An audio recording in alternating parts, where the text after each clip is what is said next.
What's up, everyone? Welcome to another episode of Half Street High Heat, episode 5 of season 4. I am Nick. You can follow me on Twitter at NatsMoose. And joining me always as we continue with our rankings season is Ryan. You can follow him on Twitter at WeAreAllShack. And Trey, you can follow him on Twitter at Reverse. It's 2 R's, 2 S. You teased it. I teased it. Then I you haven't didn't found do anything. anything about it. So I eventually understand. it'll change. Eventually. I understand it's a difficult decision. It's one you can't make lightly on a whim, but we are Very looking. important. The search has begun. Reverse, the handle has been put on notice. So It's on the hot seat. Right. It's on waivers right now. Oh yeah. So we'll just see if it, I guess if it gets claimed, I don't know. Might not be the best metaphor, but what's going on? We're still in a lockout. What have you guys been doing to keep your sanity? Or have you lost it? I mean, wasting my money, sports betting. As Ryan likes to say, like false spring 3 right now. We're day 96 of the lockout, and it's definitely fall spring 3 because it's supposed to snow on Fridays. So we got an additional fall spring. Usually there's only 2, but Mother Nature we had threw COVID. a curveball. Yeah, we had COVID, so it has to make up with a couple additional fall springs. Wait until we Exactly. get to fall summer. Whew. that's gonna be a freaking trip. Monday was 81, so I feel like you could kind of maybe say fall summer. That's close. But I mean, we're in March, so it's like I guess global warming, we could just go from winter to summer. Who the hell knows? But That's true. But I don't know. Trey, what's been going on with you? You know, just like I said, losing all my money betting on basketball parlays. Your $1 here, your $5 there. Just attempting to come up with more ideas because I'm out at this point. It seems like I'm just kind of winging it every week at this point, just waiting for this thing to shut down, or not shut down, to open up, I should say. It's lockout to end. Your bounce back video this past week was good, though. Yeah, I made that on the fly. Yeah. I think it actually made it better, to be honest. Well, as you obviously, you're still relatively new to Half Street High, you'll find that everything we do is on the fly.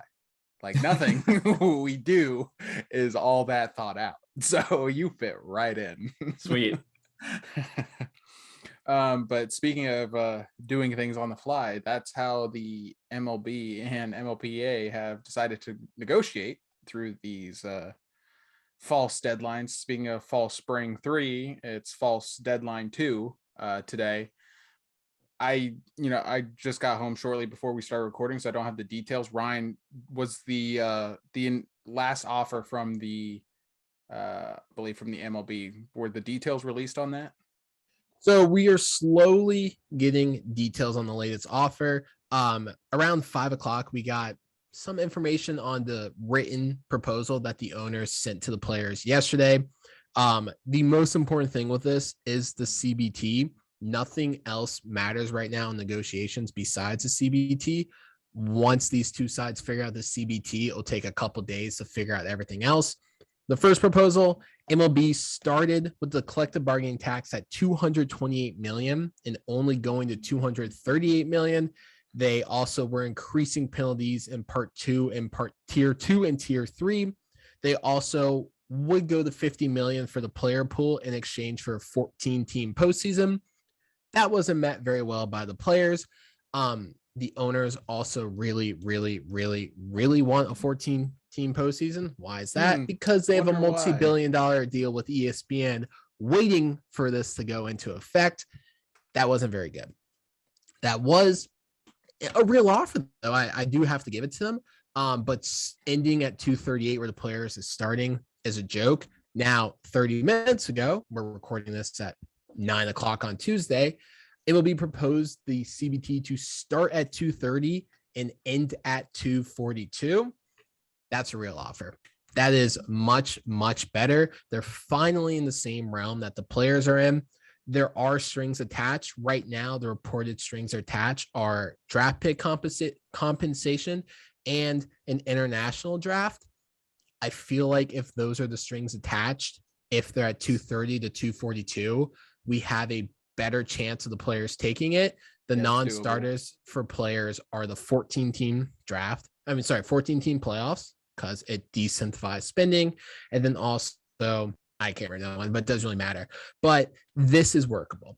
I feel like the players, they're going to decline. That's just how you negotiate. They'll probably come down after 238 mark, but we're finally, 60 some odd days into them negotiating, day 96 of the lockout. The owners finally sent a real proposal. And I think we finally have a proposal that the two sides will be able to work off and probably get a deal done soon. Yeah, because the international draft, I don't necessarily know how teams or players feel about that. But I like it. Yeah, I was going to say, like, it makes sense. I think so. I feel like the teams would be in favor of that just because with the way it's currently set up now, the bigger teams kind of haul away all the top players in the international pool. Teams like the Nats, there's teams like the Red Sox as well that kind of look for getting more international slot money in trades. Yeah, because so like a team like the Royals is people. never gonna recruit an international free agent. And Yeah, that's not so, a shot against the Royals. It's just the reality of it.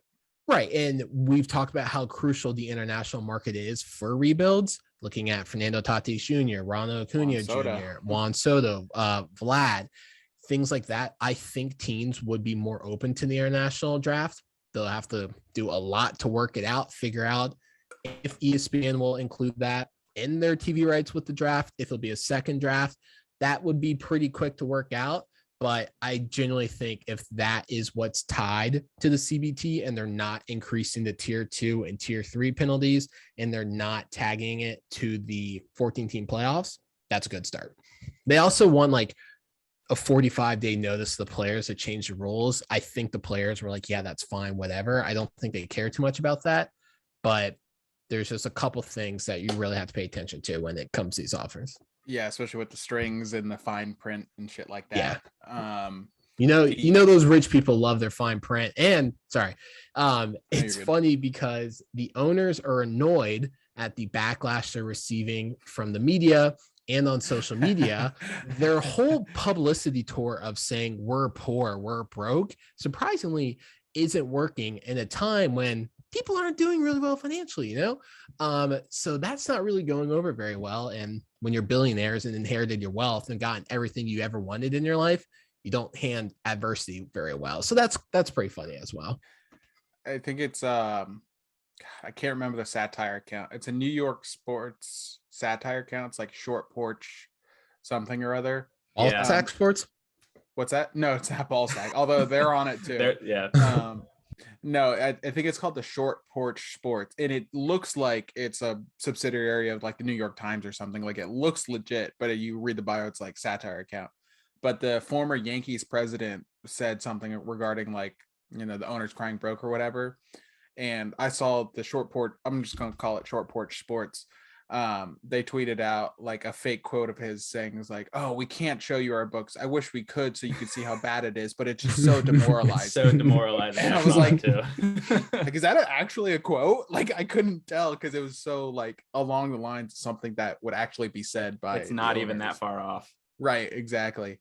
But the other string, the draft pick compensation, I don't think that's crazy. I don't like the way it currently was where the teams would lose a draft pick. I like how in football you sign if you lose a player to free agency, you get a draft pick, but that team doesn't have to forfeit it. I think that makes the most sense. Just add another pick to the draft. I don't know if that's necessarily what they're proposing, but I don't think free agent compensation, like if you lose a free agent, is all that crazy. It's obviously if football does it, it can't be all that crazy. Yeah, that's a really interesting one because kind of early on, the owners agreed to get rid of draft pick compensation for free agents. So basically, I'm thinking football terms, not the franchise tag, the qualifying offer. There we go. Yeah. Mm-hmm. Qualifying offer was dead. They basically agreed, yeah, we're going to get away with that. That was a huge win for the players. Now it's back on. So I'm really interested to see what exactly that caveat is going to be for the compensation.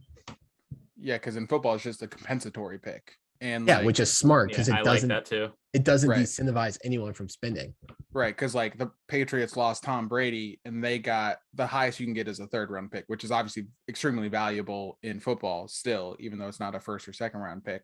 But in baseball, you can get, if you lose, I don't know, Carlos Correa or whatever, like the Astros would get a 3rd round pick. I think that's fine. Like there's still obviously plenty of valuable guys in the 3rd round, and it helps mitigate the loss without, hurting the players, and teams already signed one big name free agent, so they're not going to, lose another draft pick or whatever. Trey, what are your thoughts on the latest proposal? Yeah, well, it's a step in the right direction, just about 6 weeks too late. But what I want to talk about was the proposed rule changes, bigger bases, a pitch clock, and banning the shift. So I'm curious what you guys think, but personally, pitch clock with the bases empty, I'm fine with. Pitch clock with runners on base, I don't like that much. Agreed. I'm honestly, I think there's some positives to the shift ban here. And the bigger bases is interesting, especially if you're a Nats fan and you've seen Trey Turner get called out twice on base runner interference. People are like, what's the point of this? But we know all too well what it means. But also it incentivizes potentially more stealing, which is fun. Stealing is fun. Specifically for the shift, they haven't had anything like definitive yet about what the rules are going to be. And I think that there's probably still going to be shifting if they do it how I think they do it, which is you have to have 2 infielders on either side of second base. That makes sense to me as like a simple rule change that's still going to affect the game. But I feel like if that's how they go, they're still going to be shifting. And I like it because I feel like the analytics teams get to show off a little bit. They're like, all right, you want to take away one of our pieces? We'll just adapt and make something happen. I actually tweeted out a picture. You've seen like an extreme shift on a player like Joey Gallo, where the first baseman is like right on the line. The second baseman's barely even playing second base, essentially in right field. So I'm curious if you don't have the shortstop that can come over on the other side, I'm curious if they'll just leave the shortstop on the other side, like on his side, and just keep that shift, just kind of give the middle of the field open to some of those guys who don't hit it up the middle. They only pull it. So maybe that isn't how it's going to work, but hypothetically speaking, I think it's a fun idea.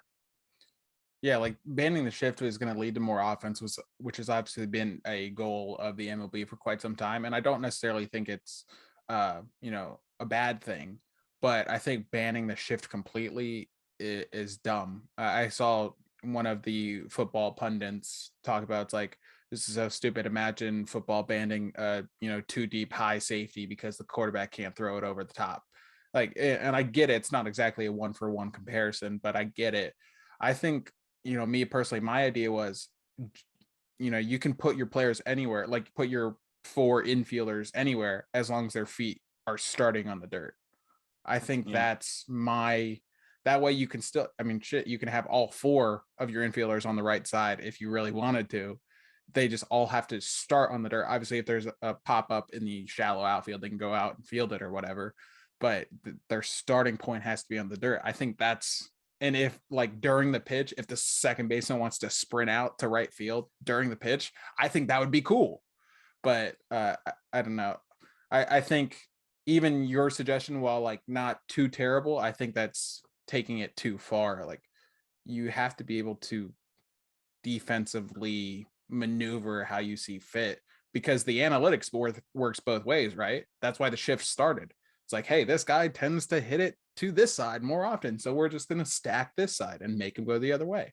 So it's like analytics works both ways, and I don't want to see the shift gone completely, but I hate when people say, oh, well, just go the other way. It's not really that easy. So it's I see it both ways. Ryan, what are your thoughts on the shift? Yeah, I'm very happy the shift's being banned. It's really stupid. Not a single person is gonna like, oh, I love seeing the shift. Can't wait to see some good shift today in baseball. Like, no, it's so stupid. Players get punished for great contact. I've seen so many times a hard hit ball up the middle, which is one of the best things you could do. And the second baseman is standing directly behind the second base bag, and it's out. The shift sucks. Get rid of it. I'm so glad baseball is doing that, because more offense is better, and this will help create more offense. I don't want to see the third baseman standing in right field. The average fan has no idea what the hell is happening. They're trying to figure out where all the players on the field are. It's dumb. Get rid of it. I'm very happy they're doing this. There will be some amendments to it, like 2 guys on one side or whatever. I don't care. Get the shift out of here. Absolutely against it. Play baseball the right way. I'm being that guy. Do not care. Oh, man. So you sound like Amanda right now. Wow. No, it's just the shift's dumb, and I'm just so I get what against you're it. saying. Yeah, like I mean, I'm not gonna be broken up about it if they ban it. Like you said, like no one really cares about a great shift today. Like nobody cares. Yeah, I got great seats down the right field line. Can't wait to see some shifting, baby. I like can't wait to see the third baseman up close and personal. Maybe me I and mean, Machado will come Manny near it. Machado, I was about to say that one play where he was almost at the wall. It's ridiculous. God. It's dumb. It's and how many funny, times is like a perfect base hit that's going to land between, like in front of the right fielder, could go for extra bases, caught by the second baseman. It's dumb. I don't like it. Baseball needs to find ways to get more offense. This is great. Pitch clock, don't care. There's way too many guys who stand up there and take 35 seconds to pitch anyways. Make their lives hell. I will say they should just put the pitch clock like this in all the minor levels, get the guys used to in the minor leagues. So by the time they come up in the major leagues, they're used to pitching at a fast pace, but it's whatever. Don't have opinion on it. Bigger bases, again, don't really have an opinion on it. It's about 1 inch an area. They look huge, but it's literally just like 1 inch in its area size. That'll help with broken fingers and guys getting stepped on, and anything that helps reduce injuries is good. Yeah, I agree with everything you just said. Again, not a 1-for-1 comparison here, but like, you know, the team I coach, I coach 13 to 17. But I hate when one of my guys finally goes oppo right into right field for a base hit, right fielder throws him out. Like, again, not a 1-for-1 comparison, but I can't imagine how MLBers feel. It's like, oh, that is a shot in front of the right fielder. Oh, wait, there's the third baseman with the diving play. Like, I mean, I can't imagine how that feels. So, but and if you want to know how it feels, you just watch Joey Votto line into the shift once, and you just his reactions are always I love the best. Joey Votto. Yeah, he always has the best. Low key, like a big personality on that guy. You wouldn't expect it. Oh yeah, I love that guy. Have you ever? Yeah. I'm sure anyone out there who hasn't seen the interview where he's dressed as a Mountie on Intentional Talk is from like 6 years ago, but it is. I think I know what you're talking about. It is so good. I'm sure if you've ever scrolled MLB on YouTube, you've probably seen it because it's really good. Oh man. Well, we'll obviously, you know, talk about any proposed rule changes. We didn't really touch on the CBT, but like both of you said, you know, the CBT where it is now, it feels like it's within striking distance for both sides to find that you know, middle ground wherever it may be, whether it's, you know, 235 or whatever it may be. It seems like they're at least closer now in the same stadium as opposed to different continents, you know, in terms of negotiation. So who knows, maybe by false deadline 4 we get a deal done in like 2 weeks and we only miss like a week or 2 of games. I don't know, we'll see. Obviously, you know, one can hope, but the more Bob Nightingale tweets out that he's hopeful about a deal getting done, the less optimistic I become. So, yeah, and so it goes. But so it goes ranking season. We are tackling third base tonight as we talk about the top third baseman in baseball. I texted both of you while I was doing my rankings. 7 through 10, very difficult in some good ways and some bad ways. Like there was some guys that I felt deserved to be in the top 10 that I didn't initially have in the top 10. And then there's some guys I had in the top 10 where it's like, ooh, maybe you're not top 10 material. So it was kind of like a very odd rankings and one we haven't really encountered yet. So I'm very excited to see how it all shakes out. Again, Ryan and I each did our individual rankings. We put them together for a composite ranking. That will be, you know, the list we read off. Trey will chime in with his rankings and his, you know, in favor or devil's advocacy of it all, and go from there. I will say Ryan and I actually did have very different lists, but when we put them together, we both looked at it and we're like, huh, that looks about right. Like that was just a very 2 different ways to get to the final result, but it worked out. And that's, you know, why we do this. So without further ado, let's kick it off with number 10 on the top third baseman in baseball heading into, God, my contact just blurred up on me. Heading into the 2022 season, we have Justin Turner. I had him unranked. Ryan had him ranked. Let me look really quick. Ryan had him ranked 7th, which is why he cracks the top 10. I want to say Justin Turner is very good. I realize that if he was 3 years younger, he would have been 5 on my list. But he's going into his age 38 season, and it's just impossible to predict. Or sorry, age 37 season, but still impossible to predict. So I just left him off because, again, I've talked about it with my rankings personally. I try to project a little bit, and Justin Turner has been defying odds, so far, but who knows how long he can keep that up. Dodgers are obviously very good. He wouldn't have to do too much, but that's why I left him off my my top 10. Ryan had him 6, so Ryan likes him a lot, and there's plenty of good reason to. Last year, 22 home runs, 87 RBIs, 832 OPS, all very solid numbers. He was an all-star if you put stock into that. 3.7 WAR as well. Ryan, what speaks out to you about Justin Turner? Why is he still top 6 in your mind for third baseman? Yeah, Justin Turner is coming off of the worst statistical season since he has joined the Dodgers. That was a season where he slashed 278, 361, 471. That is a 832 OPS and a 123 OPS plus. He was below career averages across the board, and he was still an all-star. He had a 400 on base from 2017 to 2020. I love my on base. His on base took a massive drop of 360. Oh, he's terrible. He's atrocious. Even in his down years, he's still good. I don't care too much about the age, mainly because he doesn't really have a lot of injury concerns like other guys do. We have seen in the last couple of years that guys, especially hitters, are aging very, very well. Add in the fact that the DH is now in the National League, that is going to benefit him as well. We've seen his range kind of take a hit at third base, naturally so, but his arm is still doing well. He had -2 defensive runs saved, which for third base is actually right around average. Third base is not very good position right now. So he's kind of average defensively. Again, you look at his numbers across the board. 280, 360, 470. Those are down years. I think he is going to rebound. I like the fact that the DH is also going to help him as well. And I think he's going to keep doing great things. They're going to bat him second. The Dodgers lineup stinks right now for the Dodgers standards. You put Freddie Freeman behind them, he bounces back in every single one of his categories, which is why I have him where I do. That's fine. I can't argue anything against anything you just said. I literally just left him off because of age, and called me ageist, whatever. Trey, did Justin Turner crack your top 10? I'm also an ageist.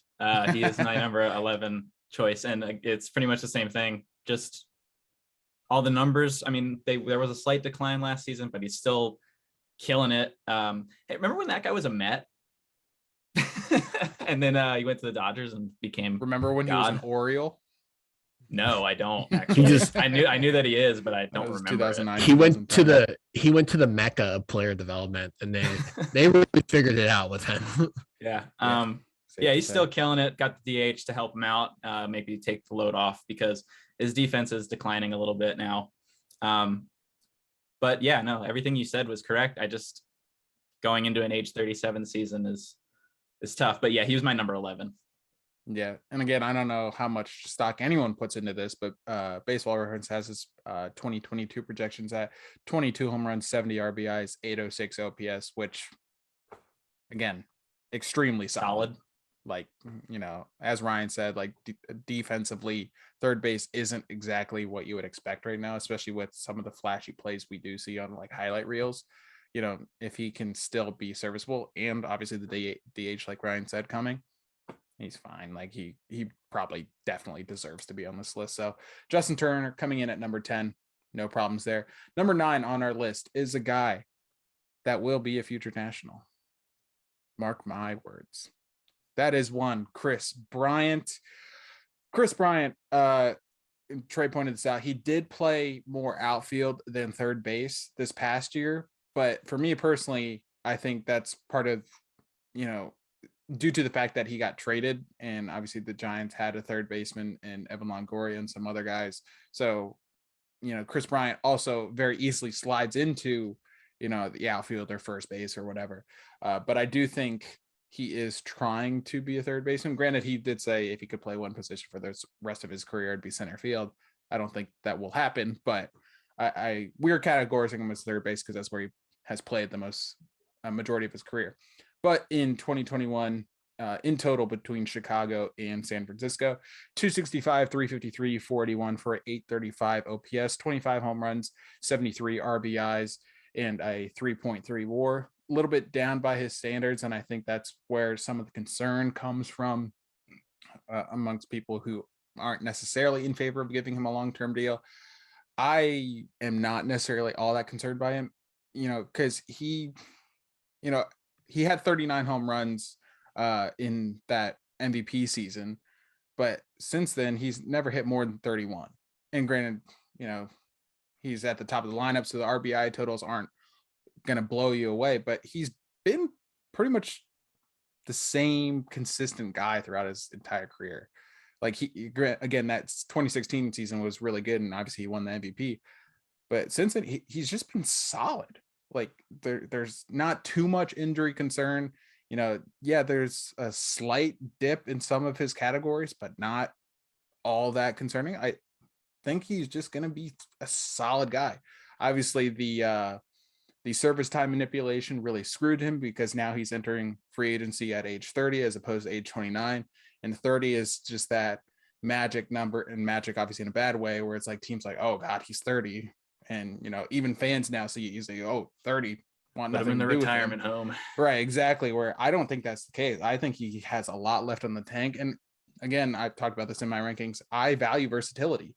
And he is versatile. He might not be a Gold Glove caliber guy at any one of the positions, but he can play multiple positions at a very high level. And I think that's very valuable, especially, if he's a third baseman and the team has a third baseman, in the minors waiting to be called up in a year or two while Chris Bryant's still in a contract for 5 more years.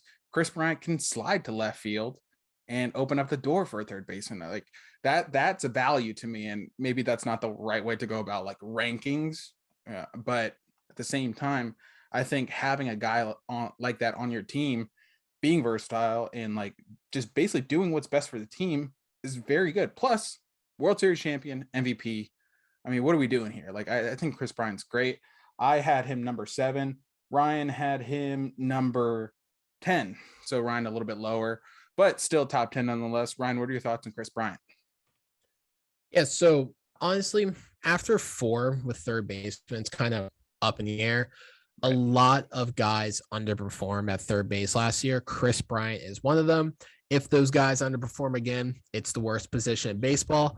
If these guys bounce back, including Chris Bryant, it's back to being one of the best. The reason why I have Bryant at 10 is because there were some very interesting red flags that popped up above him. His numbers were down for his standards. Now, granted, he has some pretty high standards. He has a career 880 OPS. He's a career 500 slugger. Those are fantastic. He was 13 points above league average in WRC plus. That's good. The power disappeared when he went to San Francisco. Don't really care much about that. San Francisco hasn't really had a 30 home run hitter since Barry Bonds. Those gaps in the park are absolutely unreal. Cool. There are some very interesting things with Chris Bryant, but the main one to me is that his defense took a massive step back at every single position he played last year. Yes, Chris Bryant is very versatile, and that is very, very attractive for teams. He can play third, first, short, left field, center field, right field. But every single position he played, he had a negative defensive run save, and he had bad range, and his arm kind of took some interesting drops as well that we haven't seen from him in years before. Was that fatigue? Was that something else going on? Was that some lingering side effects from 2020? I don't know. We've heard that excuse for Patrick Corbin, could be an excuse for him. We don't know, but there were a lot of red flags with him. The Giants don't like his swing. They think he has an athletic swing, which isn't going to age very well. Personally, I don't care much about that. I think his swing is going to age fine. I do think Chris Bryant bounces back to what he is as a person, which is an MVP candidate. Maybe not like top 5 like he has been, but whoever's going to sign him, he's going to be an all-star for them. He's going to be putting up good numbers. I do think he bounces back this time. very interesting about these defensive red flags. Not sure if it's just defensive metrics being wonky or that's a sign of that his defense is starting to go. Not really sure. Want to see more of that this year to make a bigger decision. I think his numbers bounce back. Offensive decline can be directly attributed to where he played in the second half. Yeah, I think you make great points and obviously valid points with his defense. I think, and some players have talked about this. I'm not going to pretend to know everything, but some players have talked about the fact that if they're playing different positions frequently, that it's kind of tough for them to get in the groove. And obviously Chris Bryant's a well-established player, but he was playing third base for the majority of his time in Chicago. And obviously, during, the I don't want to say peak because that makes it seem like he's on the decline, but like the really, really MVP caliber years, he was playing a majority of third base. So I'm not trying to overly defend him or pretend like I know everything, but some players, it does help if you just settle into a home in not an old folks home like ages Trey and I are, but settle into a home defensively and just get into your daily routine and just have some sort of consistency. Chris Bryant has outwardly expressed his willingness to play multiple positions, which I like, but it might be the team that signs would be like, hey, just pick a spot and like let's roll with it and help you get into a groove. But I do agree with you, Ryan. I do think he bounces back, which is why I still had him at number 7 personally, and he comes in at number 9 overall. Trey, did Chris Bryant crack your top 10? I had Chris Bryant number 6 on my list. Higher than both of us. The reason I really do believe in Chris Bryant is because I think that whatever team is going to sign him and commit to him is probably Nationals. signing him to play. I hope so. It's probably signing him to play is to be a lock into one position for the next 6-7 years. And I really think that it is kind of a big deal when you're playing so many different positions. It can actually affect you at the plate as well. And he was still a really solid hitter. And I think if he settles in whatever position it is, whether it's third base, left field, center field, probably not center field, but whatever it is, just getting in, like you said, and getting into that routine is probably going to help him at the plate as well. Also, the MVP really boosted him because I was trying to figure out how I was going to justify putting him where I did. And I gave him a pretty big MVP boost because that is like a peak for him, but he is a pretty consistent hitter throughout his career. And I really like you, Nick. Come home, baby. Yeah. But Ryan makes great points about, the what's it called? Oracle now, where the Giants play. If you look at his splits, he played 93 games in Chicago and 51 in San Francisco. So it's not, perfect, but his splits 5 points lower, after the trade, 5 points lower in batting average, 14 points lower in on base percentage, and then 60 points lower in slugging. Yeah, so it's he's like he's a gap power guy, so yeah, he's definitely lost some home runs probably in the gaps of that part. Yeah, so that park really, swallowed up some of that offensive production. So I think should he go to a hitter friendly park or just like a normal park, one of those neutral sites, I think you will see an uptick to where he normally is, like, mid to high 800s for OPS, and on base usually translates pretty well. I was looking at his slugging and I was like, oh my God, he had a 521 on base percentage in 2019, but I was looking at slugging. But I do think Chris Bryant bounces back. Speaking of potential bounce back candidates, one of the guys I think is prime for a big bounce back, at least I hope so, because I want him to get the hell out of Oakland, and that is Matt Chapman. Matt Chapman, such a for me, I don't know if you guys agree, very difficult person to rank. Prior to, I guess, 2020, people were saying, oh, best third baseman in baseball over Arenado, over anyone else. And I'm like, whew, man, I'm open to it, but like declarative statement, Matt Chapman best in baseball, I don't know. Obviously, everyone knows how great, how masterful he is defensively. I was never the type to put him number 1, but he was very good. that being said, he played in 151 games last year, and he was not very good offensively. He was still a Gold Glover defensively, which obviously the Gold Glove has its issues, but two-time Platinum Glove winner, and then like the Wilson overall defensive player Yeah, he's legit as well. Like he's legit. So, I don't think the Gold Glove concerns apply here. But as far as 2021 goes offensively, 27 home runs, that's fine. Obviously, the Coliseum is a massive, massive park. 72 RBIs. Again, RBIs are more of a team set. 210 batting average. Batting average is obviously not all that, but 210 is kind of like, damn, that's low. 314 on base percentage, also low. 403 slugging for a 716 OPS. And it's like, you see the batting average, you're like, damn, that's kind of low. Let's look at the rest. And then you see the rest is low too. You're like, shit, what's going on? And I believe maybe I'm thinking of 2020 where he hurt his wrist at the end of the season. Anyways, who is Matt Chapman? Offensively, at least. Like, we know who he is defensively, but who is he offensively? And that's what I really struggle with. So that I had him 8. Ryan had him 8 as well. So we are consistent there. It feels like a good spot for him right now, with the potential to jump up a lot and reclaim that top 3 or 4 status that he once had. Or if he proves to be this way offensively, his ceiling is almost 8 right now. So it really depends how he rebounds offensively. I never know what's going on with the A's. They're always so good, but they never try to make themselves better. Matt Chapman, still very good, but I don't think the A's are doing him any favors. Ryan, what are your thoughts on one Matt Chapman? Matt Chapman has never been known for his offense. That's just never really been his thing. But the offense just completely disappeared for him last year. Right. He was, out of 19 qualified third basemen, he was 18th in batting average, 17th in on-base percentage, 15th in slugging, and 18th in hits.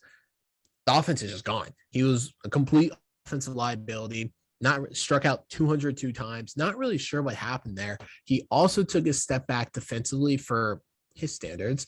Last year, he had 10 defensive run saves, which is 18 defensive runs lower than what it was in 2019. His range was also way, way lower than when it was before, which is very interesting as well. Fortunately for him, his 10 defensive run save was tied for second for third baseman. His defensive rating of 11 was also the best for third baseman. So the reason why he's in my top 10 is because, yes, he did take, I guess you could say, a pretty big step back, 18 runs worse. Granted, he's still better than pretty much everyone. Yeah, he's still a top tier defender playing the hot corner at third base. That is going to be valuable. That's why he gets in for me. If that offense disappears again, he's probably not in the top 10 anymore, unless that defense takes that big, huge jump back. Offense, like I said, has never really been his thing, but we have all in 2021. Yeah. So I don't know. Obviously, with a couple of guys on this top 10, we need to see more to figure out exactly where they are, because it's kind of a crapshoot right now with this bottom half of the top 10, like I said at the beginning. Trey, where did Matt Chapman fall for you? I also had Chapman at number 8, and pretty much because the defense is just so good, he struck out over 30% of the time. That's a lot. That's way too much. And it's disappointing because you can't really use the park factors when you're striking out that much. You can't say, oh, it was because he was playing the Coliseum that he clearly. Well, you could do the Willie Adames thing where you're like, I can't see in the Trop, and then he actually went and backed it up in Miller Park and was like, so that was kind of funny last year. But yeah, so that's concerning. The strikeouts are really, because he's never been like a guy who doesn't strike out, but he's never even approached something close to that. So I still think he's definitely a top 10 just based on his defense alone. It's that good, but I like to see him, slug around like 450, 475, get on base like 35% of the time. I think that'd be acceptable for him because, like you guys were saying, he's not necessarily known as an offensive guy anyways. Right. And I completely get that, but he was always like respectable offensively. And as both of you pointed out, it just took such a massive step back to where, like Ryan said, he became a liability. And it's like, we've talked about how sometimes you'll trade defense for offense. In Matt Chapman's case, you're trading offense for defense, but third base is generally regarded as a position you need some offensive, firepower from. And Matt Chapman did not provide that. Granted, he still hit 27 bombs, but it was more like an Adam Dunn 27 bombs as opposed to, a legit, I'm a good offensive talent 27. I'm sorry, bombs. did you mention the GOAT? Adam Dunn, the good times. All right, moving on to number 7 in the composite rankings. Speaking of good times and familiar faces, we have one Anthony Rendon. And speaking of a guy that's difficult to rank, who the hell knows? Because he basically didn't play last year. 58 games, like 0 WAR. His stats were way down, but he was injured off and on, and I don't know. Like it's kind of just like a best guess. In 2020, he was solid. He played 52 of the 60 games, 915 OPS. He was 10th in MVP voting. Again, shortened season, so put as much stock into that as you will. Obviously, everyone listening to this for the most part remembers his elite years in Washington and the reason he got paid by the Angels. But it's hard to tell. It's a crapshoot. We're just kind of guessing right now. I do believe in Anthony Rendon's ability to bounce back. It's just like health. Everyone, Nats fans remember the he's dealing with a lower back issue. He'll be out for a couple days and then he's gone for 2 months. So there is some injury concern there. Obviously, Angels fans know this, seeing him the past year, but there are those nagging injuries that seem to like last longer than they should with Rendon.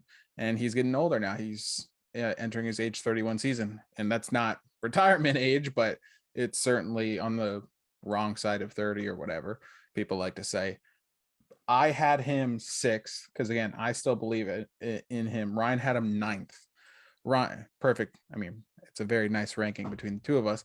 Ryan, what are your thoughts on Anthony Rendon, and how do you project him going forward? Yeah, Rendon is a very, very tough cookie to crack. You can't overlook the injuries, especially the ones that he's having. Those are nagging, reoccurring injuries. We kept seeing that last year where his issue keep coming up over and over again. To me, that is kind of a concern. When he's healthy, when he's on the field, he's great. We've seen it. The Angels saw it, in 2020. But again, when he was on the field, he really wasn't that good. He was atrocious defensively, which is something we haven't really seen from Rendon as well. He had a career worst -6 defensive run save in just 497 innings. Before that, his career worst was 0 when he played 198 innings. But in the full season, his worst before that was 2 in 2018. So again, that is kind of interesting. When he was on the field, he wasn't very good defensively, and defense has been one of his strong, consistent marks. He took a very big step back offensively. His doubles was way down. We all know Anthony Rendon loves to shoot the gaps. Tony 2 bags for a reason. Didn't see that. Was that because of his injuries, or are these more interesting concerns for him? We don't know.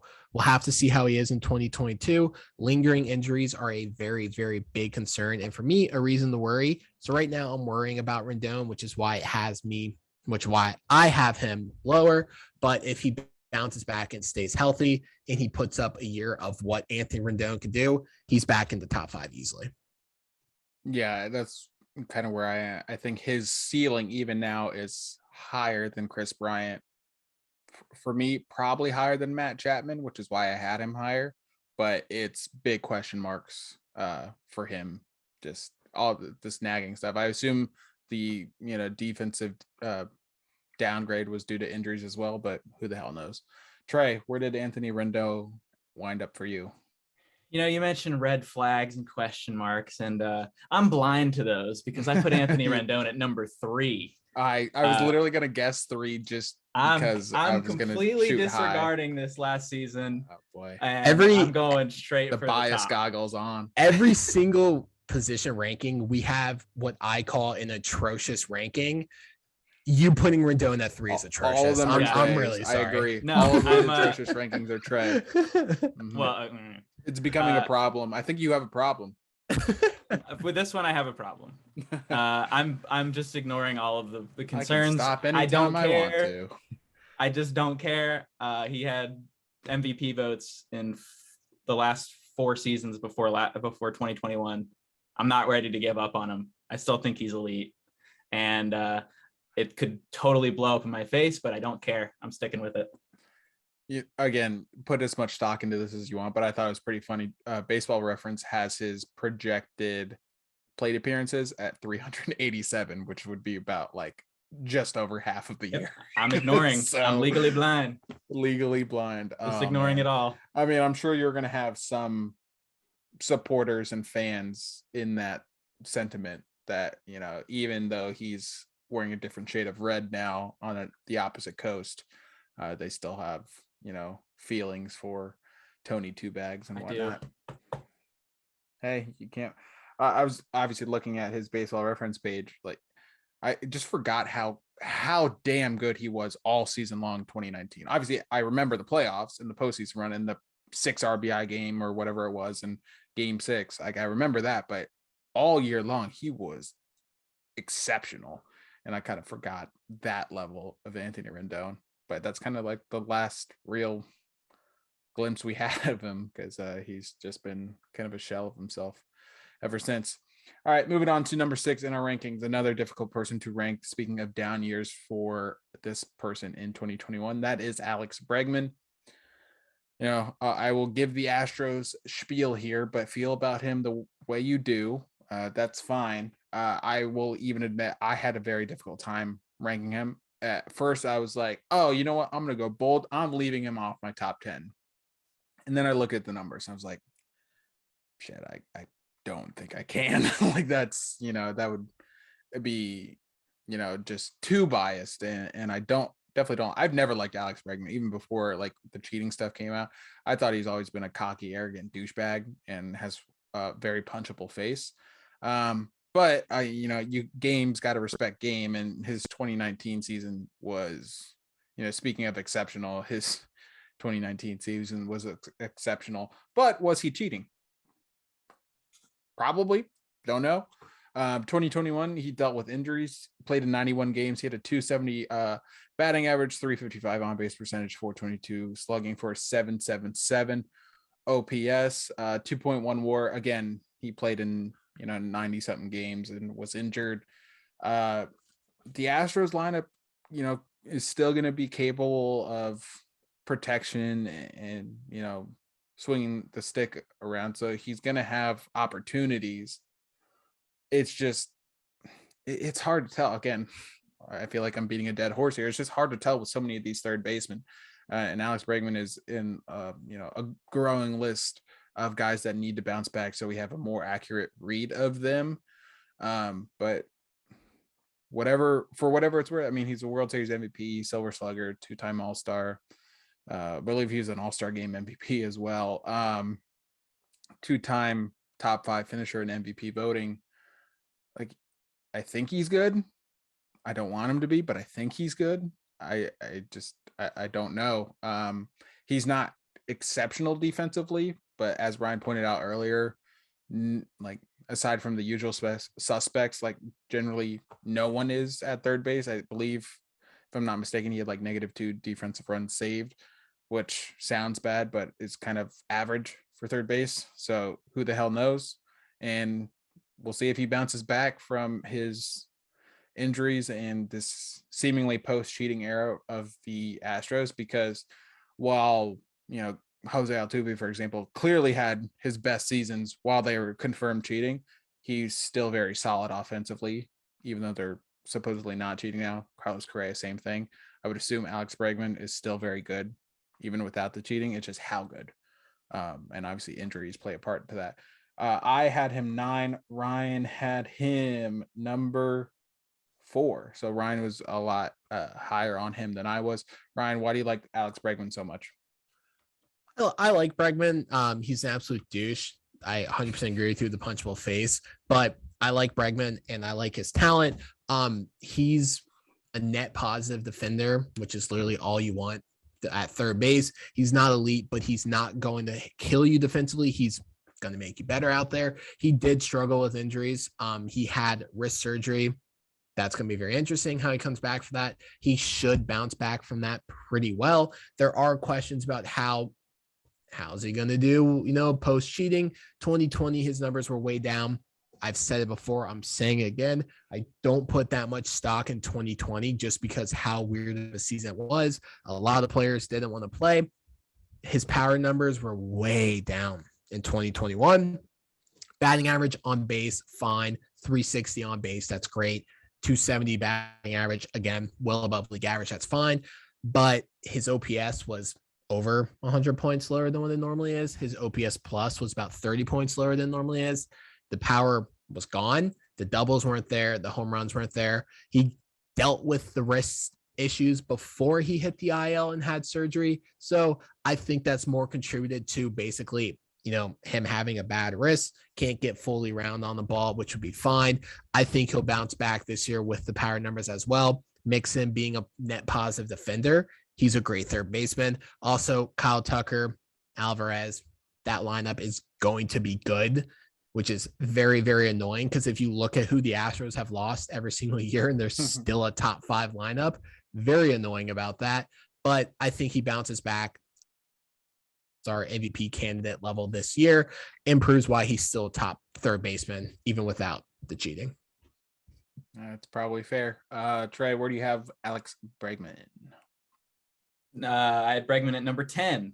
I am penalizing the cheating because he hasn't played well since 2019. God, I know it was a sounding shortened like Amanda season tonight. I know it was a shortened season 2020. I know he was hurt last year. And I still think he's a good player and could absolutely go up, but I got to see it with the post cheating. I got to see it. And I haven't seen it yet. I also think he could still bounce back power wise, but he's never going to hit over 40 homers again if they keep the balls the way they are. Obviously, they've deadened them slightly. And I think if there was a guy who benefited the most in terms of his power production from the juice balls, it was probably Bregman, at least in my opinion. Yeah, I'm sure. That's so I didn't feel confident in putting him higher because I just haven't seen that production, post cheating allegations. But he could absolutely bounce back. He's still a young guy, so yeah. I would definitely want to. I couldn't knock him out of the top 10, but I wanted to give him a little penalty for that. But yeah, he's still good, and I don't like him, but yeah, I respect the skill. If it's legit, we'll find out. Yeah, we definitely will find out. And like so many guys we already mentioned, we need to see more. But moving on to number 5 on our list. Honestly, another guy we probably need to see more of, but not because of underperformance or injuries or anything, but just was last year a breakout season and a sign of things to come, or was it just that one good year that we can look back on with the Chris Davises of the world, with the Ubaldo Jimenezes of the world, or is he going to be a perennial MVP candidate? And that is Austin Riley. Last year, you can't fight the numbers. He was great. 33 home runs, 107 RBIs, 303 batting average, 898 on OPS. 7th in the MVP voting, Silver Slugger. He had a 6.1 WAR. He's the youngest guy in this list. He's 24, so that would lead you to believe it is a sign of things to come, and it's a sign of, like he will get better, presumably, if you can improve on that. That's already such a great season. It's just I don't know that this is who he is, because if you small sample size, but 80 games in 2019, 51 in 2020. He didn't come anywhere near to what he did in 2021. So, but again, it's 822 and 823 seasons. So he's getting better. He's learning. Obviously, the Braves lineup was quite good last year, especially after all the additions that they made, and obviously the World Series run.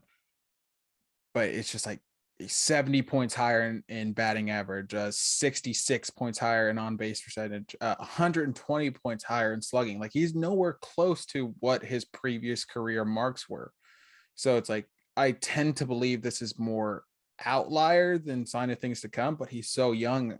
Who the hell knows? And the Braves, I guess they're good at prospects. I mean, Ron Acuna Jr., Ozzie Albies, now Austin Riley. They're all like homegrown guys, and I guess their development's pretty good. So that would lead you to believe he's just another one in this long line of Braves development that turns out well. It just, I am not immediately buying it, but I have to be fair. I can't be completely biased. He did play in all 160, or no, not all 160. He played in 160 games last year, and that led third baseman. So, the Braves only played 161, right? So they're not the real champions. This is true. So you missed one game. Yeah, we're just stating facts here. Yeah. I had him number 5. Ryan had him number 6. And I will note that in Ryan's rankings, he included a gap between number 5 and number 6. So he did have a gap between his number 5 and his number 6 being Austin Riley. Ryan, why do you think there's a drop off before you get to Austin Riley? 2021 was the Austin Riley coming out party. 24 years old, finally showed his potential that he's consistently had in the minors. There was talks that maybe he's just not that guy after disappointing very tiny spans in 2019 and 2020. Not that guy, pal. Not that guy. You're just not that guy. He worked a lot with the minor league hitting coordinator. Mike Brumley. There we go. I couldn't find his first name. He worked a lot with Mike Brumley over the offseason and during the season, and the Braves credit Brumley for his breakout and his success. Brumley said he found minor tweaks in his swing that helped him put the bat to the ball more and also helped increase his power. Unfortunately for him, Mike Brumley left the team over issues with the team's vaccine mandate. So the guy who helped Austin Riley break out is no longer with the team. Will that impact him? We don't know. He's whatever defensively, a little net negative, but that's okay. The reason why I have a gap is because he's not yet on the elite guys level. If he gives you 2 or 3 more years, of doing what he did in 2021, you can put him in that elite level right now, just celebrating his breakout season and what he did, but I can't have him close to the elite guys just because it was 1 year. But age 24, having the season, you got to think he's going to keep doing it. Yeah, unfortunately, reluctantly agree. Trey, where did Austin Riley wind up for you? I had Austin Riley at number 7. And like you guys said, I think this was a breakout year for him. I'm not sure if this season is what he's going to be consistently doing, but I can definitely see him being very productive regardless. If he continues to play to that level every season, then he's going to jump right into the top 5 for me. But defense is definitely an issue, although he's improving. So that's a good sign. Walk rate as well, not as high as I'd like, but still solid.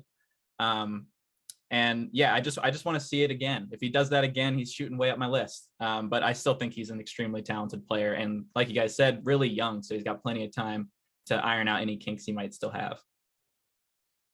Yeah.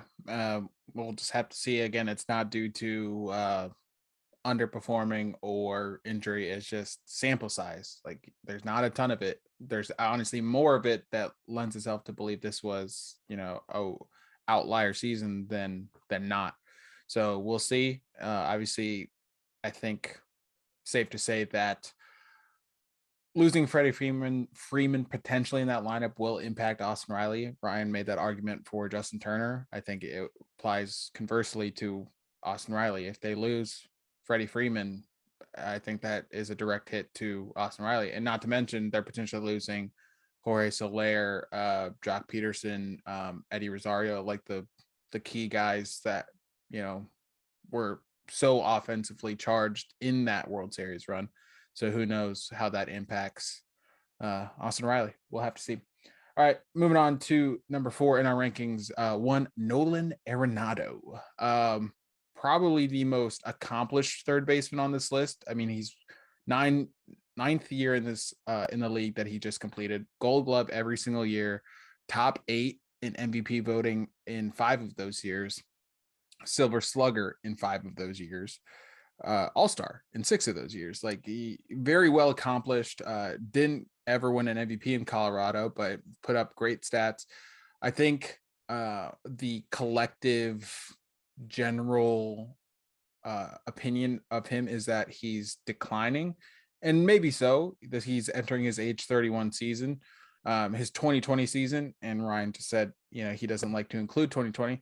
His 2020 season was not great, and I think that's in large part due to obviously COVID and the mandated season, but also just Colorado. I made this argument for Trevor Story. It's like, he probably didn't love playing for Colorado, at the end of his tenure. And I can't entirely blame him. Everyone saw, how Trevor Story reacted when he wasn't traded at the deadline. So I'm not really looking at his 2020, but if you look at his 2021, he played in 157 games, which is obviously more than enough of a sample size to, judge. 255 batting average, 312 on base percentage, 494 slugging for an 807 OPS. All of those down from his career marks. I don't believe in the Coors effect, so I'm not really gonna dive too deep into that. He still had a 4.1 WAR, but obviously he's still very good defensively. That hasn't decreased too much. He's still very, very good. 5-time Platinum Glove Award winner too, if we're talking about, all the accolades he's achieved. I want him to bounce back just so we can shut up about the Coors effect. He still hit 34 home runs and 105 RBIs last year, which is still very, very good. Like, I will take that, please. Like, if you don't want him, I will take him. Like, please. It's unfortunately hard to argue that he's not declining, which I don't think he is, but it's hard to argue against that. I had him number 4. Ryan had him number 4. No, excuse me. Ryan had him number 5, but still top 5 for both of us. Ryan, what do you like so much about Nolan Arenado, and do you think he's declining? No, all the talk about declines just kind of dumb. Right. When you look at his numbers, he was 5th for third baseman in hits, 4th in slugging, 4th in home runs, and 3rd in RBIs. That's a good season. You want power from your third baseman, and he gave you power last year. 34 home runs, 105 RBIs, a 14% K rate, well below league average as well. His BABIP was a little away from his career average, so he should bounce back in places he struggled. Again, if you're having, a 494 slugging and you're like, oh, this guy's having a down year, you're pretty good. His numbers are still good. He's still a plus defender, which Nolan Arenado has always been known for in his time when he was with the Rockies. Didn't hate as much as Trevor Story did, but this season he had 6 defensive runs saved. That is down from 23 when he had in 2019, but 6 defensive runs saved is 3rd for third baseman. So if you look at his numbers as a whole, he was still one of the top third basemen. He was down for his standards, but Nolan Arenado's standards are a Hall of Fame level. Nolan Arenado is a Hall of Famer. If you don't think so, you're wrong. So again, when you're a Hall of Famer, you have a down year, people are going to notice, but your down years are still all-star years. Yeah. Trey, where did Nolan Arenado wind up for you? So I had Arenado at number 4, and there's a guy on the Cardinals right now who had a similar first season when he left a predominantly hitter-friendly park. His name's Paul Goldschmidt. Don't know if you guys have heard of him. And he has completely bounced back from that season at this point. So I'm looking at Arenado's numbers. I'm like, these aren't even that bad. And I could see him going straight up. The power was still there. He almost slugged 500 despite only hitting 255. That's pretty good. And yeah, defensively, he's obviously still amazing. Maybe not as good as season last year, but I don't really have a concern about very one high season. bar. Yeah, I mean, you got 23 defensive runs saved 2019. I mean, that's off the scale at that point, especially for third base. So trying to stay at that standard every year is pretty much impossible. But yeah, I almost am positive he's going to bounce back from, and it's a bounce back from a season that was still solid. So, I could see him getting right back into the top 3 next season as well. Yep, I would agree. All right, moving on to the top 3 in our rankings. We finally get to the point in our rankings where we don't have to talk about a necessarily like concerning down year for these players. Number 3 on our list is Rafael Devers. If you look at his 2021 season, 3.5 WAR, 38 home runs, 113 RBIs, 279, 352, 538 slash line for an 890 OPS, which is, you know, his OPS was above, slugging above, but, you know, on base percentage slightly above. Generally, he's pretty in line with what he's done in his career, and that he just finished his 5th season, so there's a good sample size to draw from there. His batting average, if you go back to 2019, his batting average was down, but again, his on base and slugging and OPS was generally about the same. Didn't hit as many doubles. He led the league in 2019 with 54 doubles, which is quite impressive, but still 37 in 2021, so still solid. He also hit more home runs, so I guess some of those just found their way out of the park. Like, how dare he? I still like Rafael Devers. He's only 25. Just another great, young, exciting Red Sox prospect that, you know, embarrassment of riches over there in Boston. Ryan, what are your thoughts on Rafael Devers? For the record, I had him number 3 and Ryan had him number 3. Devers is very, very good. It's kind of hard to understate it, and he also gets a little underrated, which is very, very interesting. Looking at him last year, 890 OPS, absolutely fantastic. 113 RBIs, 38 home runs, 37 doubles. The thing with Devers is he is a extra base hit machine. This man, he's finished his age 24 season. He had 54 doubles and 32 home runs as 22 years old. That's absolutely absurd. He also set the Red Sox franchise record for most hits in a season before turning 23. He had 195.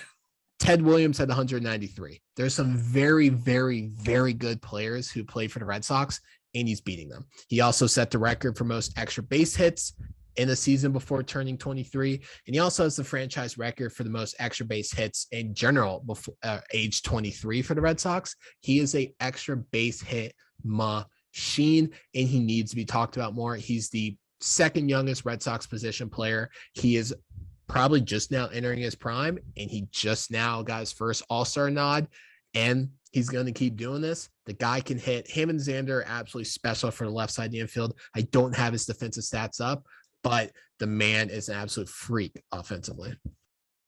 It's just crazy to look back at his 2019. This is strictly 2019. 311, 361, 555 for a 916 OPS, 32 home runs, 115 RBIs, 54 doubles, 12th in MVP voting. No All-Star honors. Like, underrated might be understated. Like, this dude is just absolutely slept on. Trey, where did Rafael Devers wind up for you? I had Devers at number 5. Like you guys said, underrated, understated. Well, I also have Rendon at 3, so that hurt. That hurt him a little bit. So, but yeah. So I love Devers from at the plate.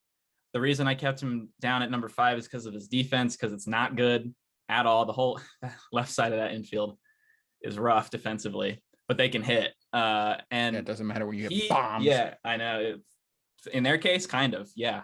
Devers hits the ball consistently harder than most players. Like, I was going through some of his highlights, and he had multiple hits that were over 115 miles per hour exit velocity, and that's rare. So yeah, and he's like 12 years old, so I mean, he'll freaking be around for the next 20 years doing this. Yeah, and it's just, if the defense can improve a little bit for me, that's it, because the bat is there, obviously the on base is there, the slugging's there. So but if the defense can improve a little bit, I would probably put him in the top 3. And if my bias goes away for Rendon, then he would move down, but whatever. I like Devers a lot too, though. Well, still too low, but that's fine. You kind of saved yourself there at the end. All right, moving on to number 2 in our rankings, we have the baby-faced assassin himself, which isn't a nickname solely dedicated to him, but anytime I hear that nickname, I laugh. That is Manny Machado, obviously, known for his spectacular highlight plays. Going to his 2021 season, 5.0 WAR, 28 home runs, 106 RBIs, 278 batting average, 347 on base, 489 slugging for 836 OPS, OPS plus of 131, very solid across the board, all-star, MVP 18. The thing with Manny Machado is his 2021 season was more in line with his career average than the 2019 season was in his first year with San Diego. So, he kind of bounced back. He was very solid in 2020, third in MVP voting, but it's 2020. It's a generally small sample size, so it's hard to get a fair assessment from that season alone.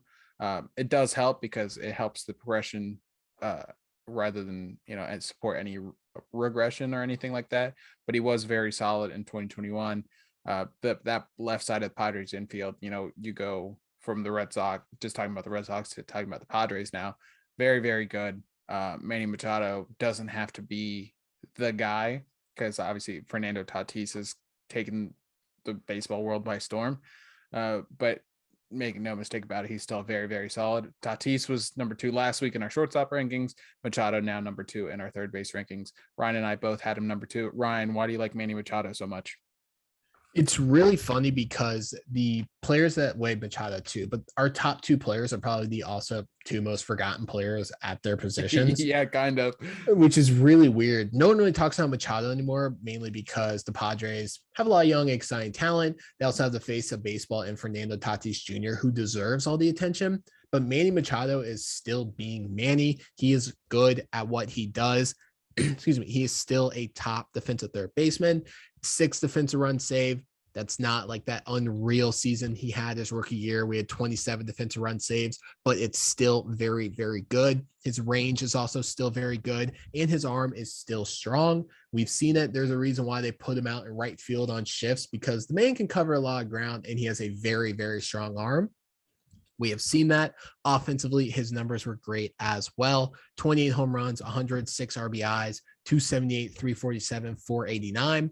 Those are all great. Slightly above his career average, but I still think he is going to do that. There is a lot of protection in that lineup, and his defense is going to stay up. That offense is just going to keep being consistent, and Manny's going to keep being Manny, and he's once again one of the best third basemen in baseball. For sure. Trey, how low did you have Manny Machado? Tell me, he's like number 10 for you. No. He's number 2. So he had that season last year that was really solid, and he was still exceptionally unlucky at the plate. So I feel like everyone should start buying some stock in Manny Machado's numbers, because if you go on his Savant page, every advanced metric supports him having an absolute monster season last year, and he still had a really good season. But in comparison to, I mentioned this in the last video that I made. And compared to Tatis, who slugged over 600, their advanced numbers were not that far off. So I feel like Machado is due for an even better season in 2022. And I get that people don't like him, and that's probably why they don't think he's that good. Him. Yeah, respect him. But he is that good. And I feel like, yeah, he gets disrespected because people just don't like him. But even I couldn't put him at number 1, because the number 1 choice is the most disrespected player in the damn league. So, but yeah, Machado's awesome in multiple capacities too. Like, you look at his contract, we talk about the Ronald Acuna contract, the Ozzie Albies contract, which are, insane in their own right, but this might be the most insane contract ever. 6 years, $36 million for the best third baseman in baseball. That is Jose Ramirez of the Cleveland Guardians. Baseball Reference says Cleveland Indians. That is wrong. Cleveland Guardians. 2021, he had a 6.7 WAR, 36 home runs, 103 RBIs, 266 batting average, which is more than fine. 355 on base, 538 slugging for 893 OPS and a 141 OPS plus. The thing that shocked me the most, and I knew he signed that contract, so I guess it shouldn't have shocked me. He's played 9 years in the MLB. For some reason, I thought he was like just finished year 5 or whatever. He's played 9 years in the MLB, and he's been underrated for at least the past 6, if not, all 9. He's the past 5 years he's finished top 6 in MVP voting 4 times. So it's like he's getting the votes, but he's not getting that, true recognition as the game's best. And granted, it was, frequently Machado or Arenado and then insert Chapman. So it's like, you get the flashy names ahead of the, guy from a small market team in Cleveland, but he's still very, very good. It's criminal how slept on this guy is. He's been the model of consistency ever since his breakout year in 2016. Like there's no real decline. Like his batting average has dropped, but I'm not too concerned about batting average. His OPS up and down, but generally, around the same mark of his career average, is 855. But just criminally slept on. I don't think it's too much of a stretch to say he's the most underrated player in baseball. It's very easy to forget about him too, to be quite honest. And obviously we have him number 1 on our ranking. So we don't forget about him all that often, but he is easy to forget about. Ryan, why is Jose Ramirez the number 1 third baseman in baseball? Jose Ramirez is the most underrated player in baseball, and it's not really close either. He is very, very good. Not only can he hit for power, not only can he hit for contact, not only does he get on base as well, he can also steal. He has 3 straight 2020 seasons, not including 2020, which I am disregarding for this because it's 2020.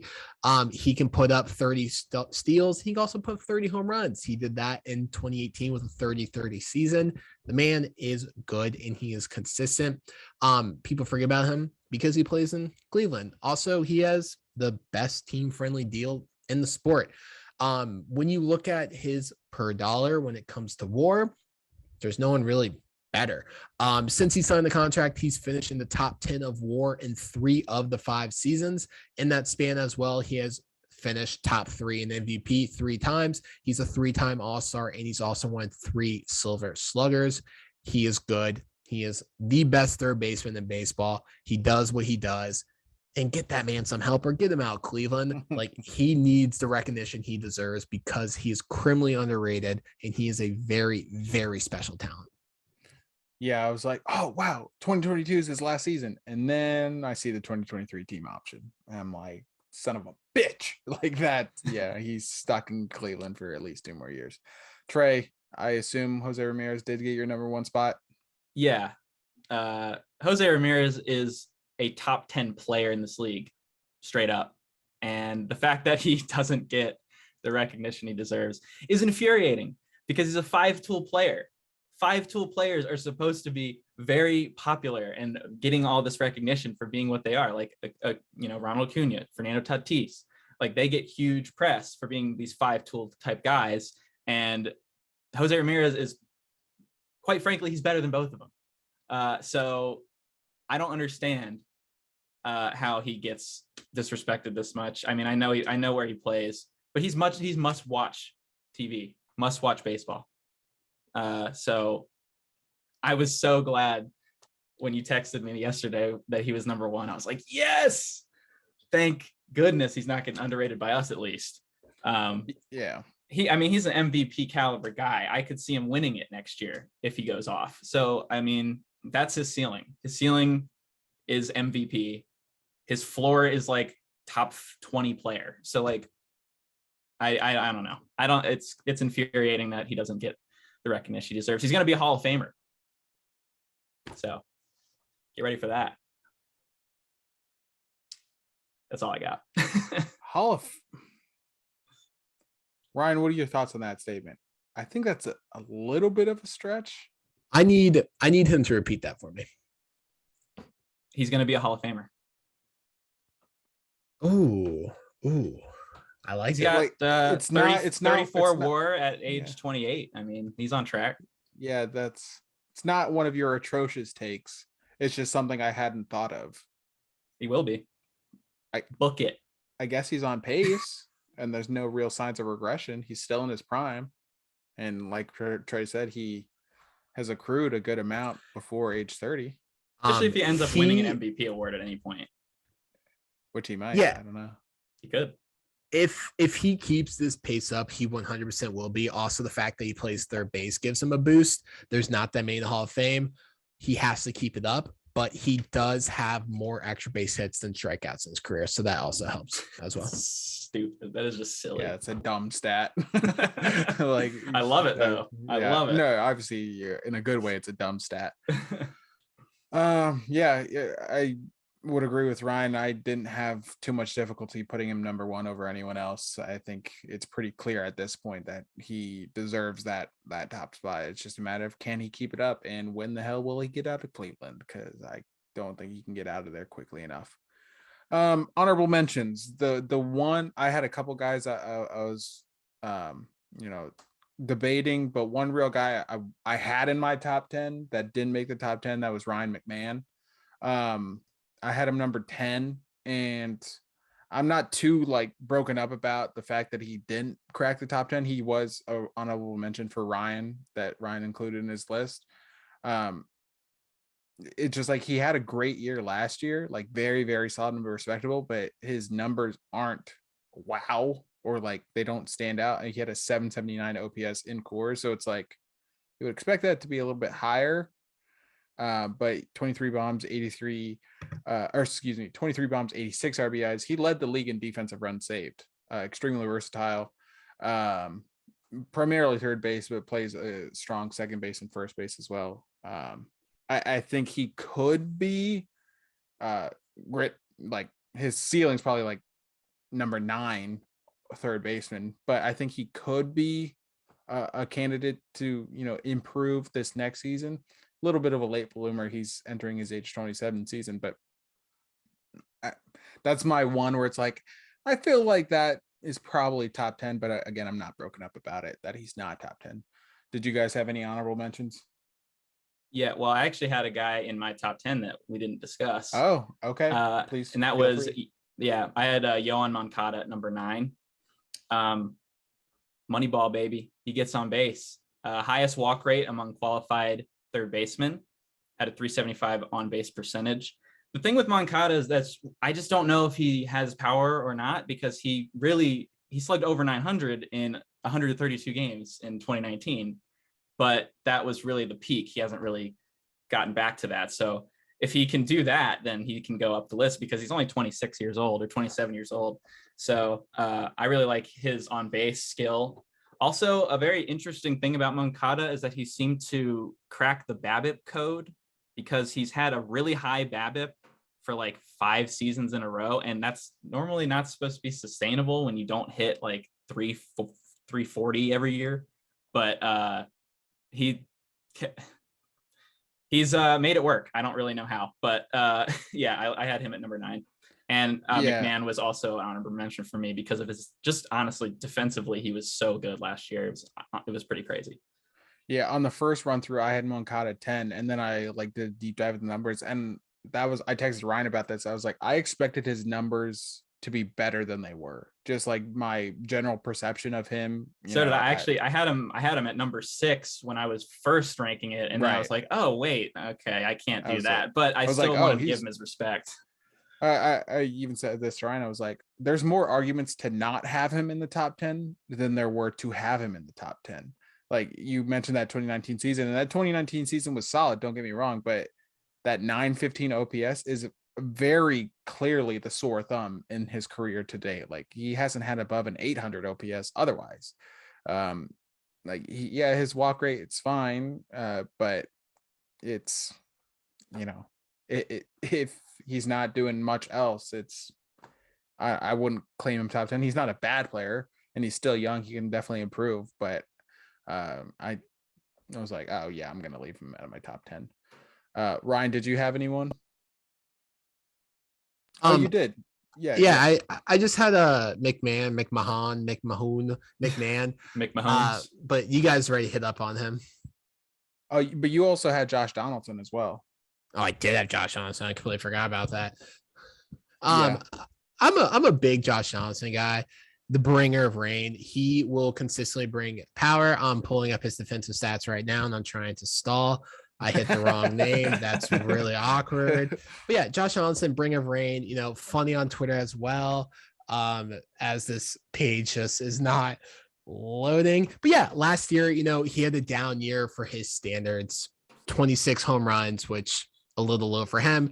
He didn't have the Braves cheating machine in 37. But when you're 475 slugging, 350 on base, I'm going to be a fan of you.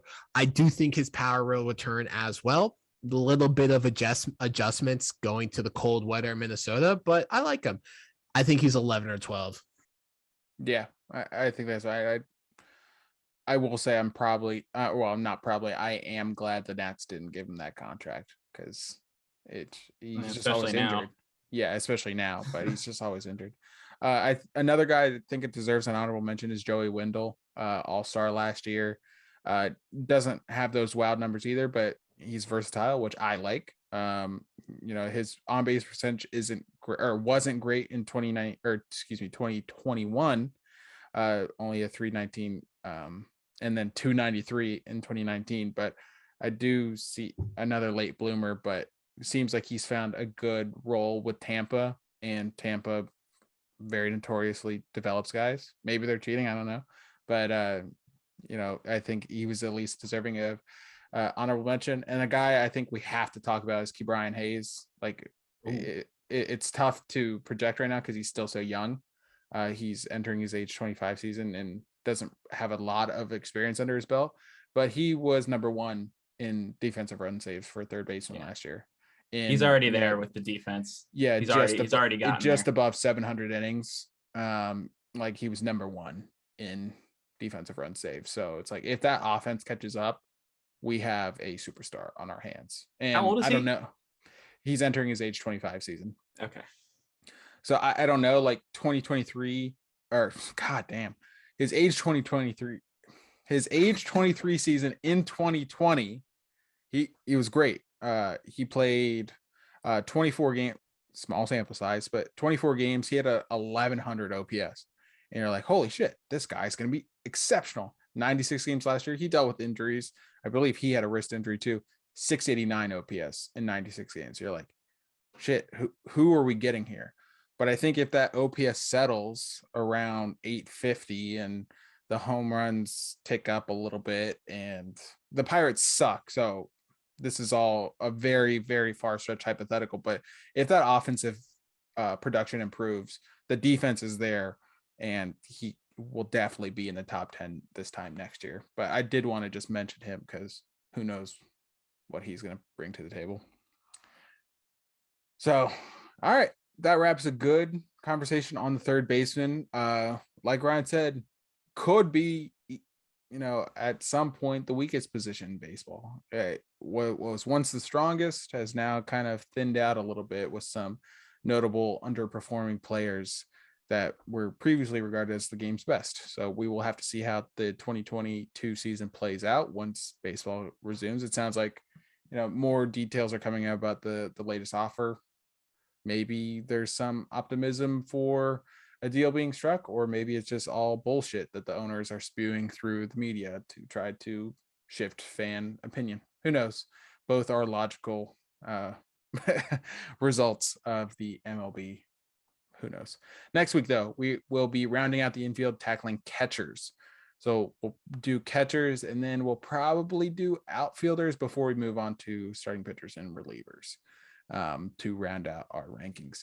But next week, catchers. So some different mindsets going into catchers, because obviously that's not necessarily a position you'd think of for offensive output. So, what's the tiebreakers? What are the difference makers in these rankings? That's going to be a fun conversation to have. And who's the best who's the best catcher in baseball? I think that has a little bit more of a open answer than it might have been in years past. So we will tackle that next week. Before we wrap this episode, you guys got anything else to add, lockout or otherwise? Don't trust Bob Nightingale. Yeah, I mean, if that hasn't been more true than it is now, I don't know when it will ever be. But yeah, seems like a nice guy, but he's just gets all our hopes up, and then it just comes crashing down. Oh, he's a MLB puppet, just like John Heyman's a Boris puppet. Nightingale is an MLB puppet. I only if Passan doesn't tweet it at this point, I don't listen to it. Like even Ken Rosenthal, I'm like, oh man, I don't know. Like it's a little bit more credible, but I don't know. So I trust Passan, and that's what I'll stick with. Ryan, you got anything else before we head out? No, sir. Just give Jose Ramirez the respect he deserves. Yeah, give that man some credit. All right, well, be sure to, if you're watching on YouTube, be sure to subscribe to the channel, hit that little bell you see. And if you're listening through the podcast, be sure to head to our YouTube and hit subscribe. And of course, follow or subscribe or whatever it may be to the show on whatever podcast platform you're listening to. And follow the show on Twitter at Half Street High Heat. Check out halfstreethighheat.com for all the latest articles. We got tons of stuff coming out. Monty is killing it with the college baseball coverage. So that is live baseball you're getting every single day while this lockout is ongoing, and it's great college baseball, I might add. So be sure to check that out and follow us on Twitter. You can follow Trey at reverse 2R2S's, Ryan at we are all Shaq, and myself at Nats Moose. Appreciate you listening. Next week, catchers, and in the meantime, don't listen to Bob Nightingale, and let's hope we get a deal done. All right, guys, talk to you next week.